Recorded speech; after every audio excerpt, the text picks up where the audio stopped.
সেকেন্ডের ফুসফুসের স্বাস্থ্য পরীক্ষা বাড়িতেই করুন সহজ টেস্ট। দূষণ, ধূমপান এবং প্যাসিভ স্মোকিং এ তিনের চাপে ক্রমে ক্ষতিগ্রস্ত হচ্ছে ফুসফুস। প্রথম দিকে রোগের লক্ষণ বোঝা যায় না বলেই বিপদ আরও বাড়ে।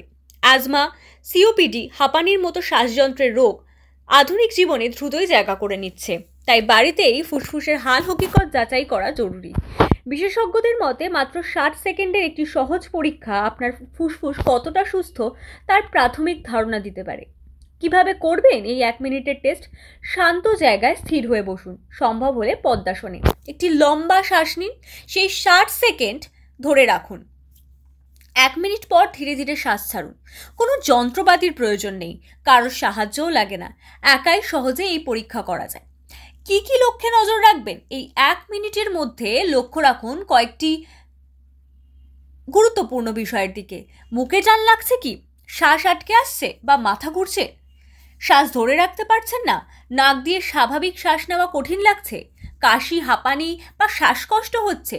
শ্বাস প্রশ্বাস হঠাৎ দ্রুত হয়ে যাচ্ছে? এগুলোর কোনোটি সুস্থ ফুসফুসের লক্ষণ নয়।